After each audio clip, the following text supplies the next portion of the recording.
As Grandmaster Yoda entered the Senate holding office, he casually force-pushed 2 royal guards into the wall, and came face to face with his polar opposite in the Force. Sidious had had enough of the Jedi, and catches Yoda off guard with a powerful jolt of Force lightning, sending Yoda into the wall. As Sidious examines his victim, he taunts the old Grandmaster, telling him how he had waited a long time for this, and refers to him as his little green friend. Yoda gets up, and launches his own Force push, leading to their eventual stalemate. But what if Palpatine hadn't referred to Yoda as his little green friend? How would this change Star Wars history? As you're about to see, a lot changes. As Yoda lies on the ground, Sidious' taunts ring through his ears. He was offended that Sidious had referred to him as a master, as a Force sensitive of his caliber should have been able to see through the cloud placed by the Sith. Thinking back to his experiences on the Wellspring of Life, perhaps the dark version of himself had been correct, for he could not see how he could win with only the light. The Sith had evolved, whereas he and the Jedi had failed. Darkness would always be a part of him, however much he had tried to deny it. Opening his eyes, Yoda felt something different take a hold of him, as if he was now an entity of the Force. Athletically somersaulting to his feet, his eyes were now empty, something Palpatine had never seen from Yoda. Yoda unleashes a huge Force wave, knocking Palpatine backwards into his desk and rippling the nearby Senate pods. Palpatine got up, surprised by this attack. But within a moment, he was grinning from ear to ear. If the Grandmaster wanted to play this game, the Emperor would allow him the privilege. Grabbing some of the Senate pods, Palpatine uses Force Throw to send them in Yoda's direction, forcing the Jedi to opt between the pods. Once the onslaught had stopped, Yoda focused his energy into the pile of pods, and fires all the pods into Palpatine with a concentrated burst of energy, forcing Palpatine into the wall, his torso creating a dent. But before Yoda can make a killing strike, clones descend from all angles, forcing Yoda to deflect a wave of blaster fire. In his peripheral vision, he sees Palpatine being taken away in a hover stretcher through a back exit.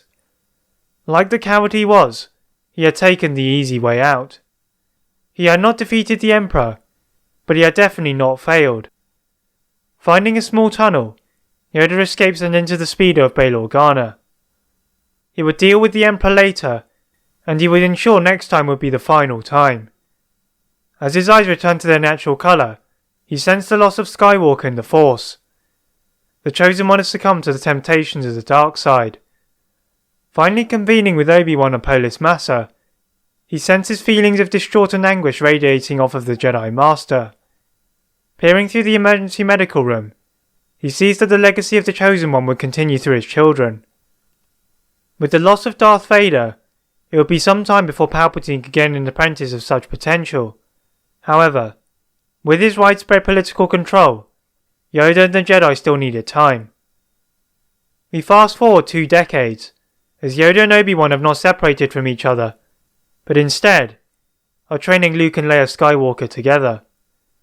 Having discovered a balance in the Force was needed to defeat the Emperor, Yoda knew that any future reformed Jedi Order could not follow the ancient Jedi Code. Altering his teaching style, Yoda found it to work wonders on Luke and Leia, who, like their father, struggled with letting go of their emotions. However, with Obi-Wan and Yoda constantly requiring Force valor to overcome their rage, the time to move was now.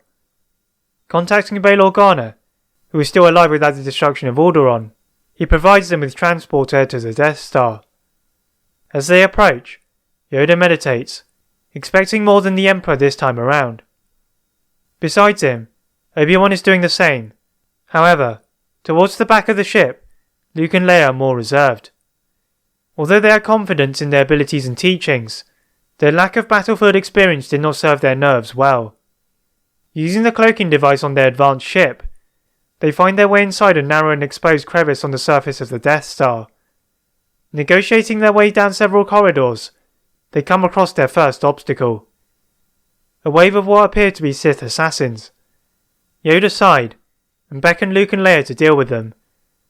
Luke and Leia dealt with them easily, as they use their wide range of force abilities to overwhelm them, with Yoda and Obi-Wan intervening where necessary. Moving to a wider corridor, they are finally able to reach their intended target. Surrounded by several figures clad in black armour, they simultaneously swivel their heads to meet the Jedi. With a wave of his hand, Palpatine orders them to attack. These Inquisitors were a lot tougher than the previous assassins, but Yoda and Obi-Wan took over, using their blades to perform precise force throws, decapitating the Inquisitors.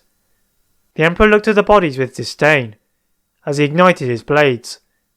Swiftly advancing to what he assumed were the weakest in Luke and Leia, he dismissed them with a flick of his right wrist, as if he was insulted they were daring to challenge him. Facing the two former Jedi Masters, he used Obi-Wan to block Yoda's path to him, enabling him to wear down the Sorosu Master. As Yoda struggles to find an opening, the Emperor makes a cut to the ribs of Obi-Wan, causing him to stumble backwards. Yoda steps forward, and the Emperor sees the same empty eyes he had seen 20 years ago. The game was up. With all of his skill, Palpatine channeled his power into his lightsabers for a stab, but using Tutuminus, Yoda absorbed the blades with his hands, and diverted them back towards Palpatine, causing them to deactivate.